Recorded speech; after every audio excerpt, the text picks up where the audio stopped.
my partner Albert Cameron. Albert, sometimes, the sports they're a little bit of maybe a get away from the daily grind, the fantasy football, you and I, the shows and this and that. But sometimes real life sticks its ugly head in. Yeah, and that's the case. And today we like to kick off our show with that ugly head kicking, but also a positive side of the sports world.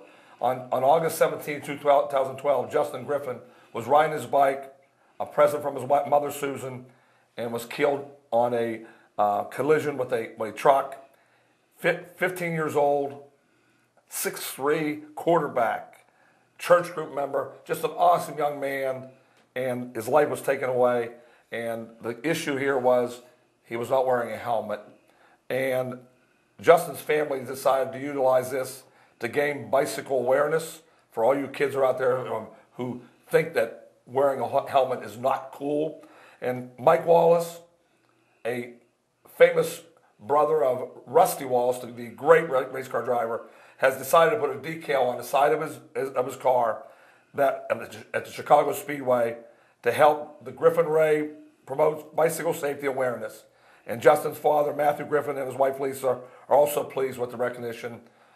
Susan and Brian, right now Brian's the stepfather, are doing everything they can to make bicycle awareness. And NASCAR has stepped up.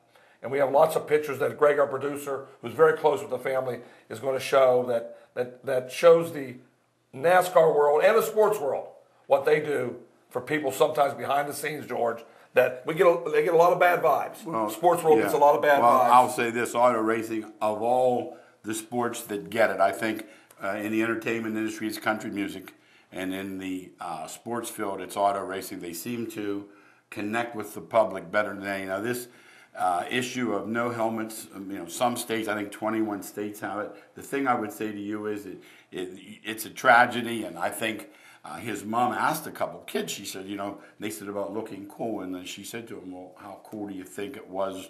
Yes. And I think my buddy of mine's son was driving erratically once, and he took him up to the cemetery. He said, hey, I want your brothers and all to be familiar with there, because this is where you're going to be. Yeah, it's just a sad story that is trying to move forward with the help of Mike Wallace and his crew, and congratulations to the NASCAR community stepping out for this Grove City family. And they mentioned a good point about education is always good, Albert. You can never have education too much. And I think talking to these kids, she had mentioned in the article that she felt that a lot of kids, when they're on a bike, they just feel invincible, that the traffic will just automatically stop for them. And it's not the case. A lot of times these drivers disrespect them because they're not in a car. Yeah, and any time that education takes a part in any part of our life, maybe just one kid might be saved by our talk and by also what NASCAR is doing. Exactly, I would agree. And a helmet in any endeavor anymore, when we were little, you never heard of it. But in today's world, you don't want to take for granted science and technology, and when you have a chance, you should take advantage of it.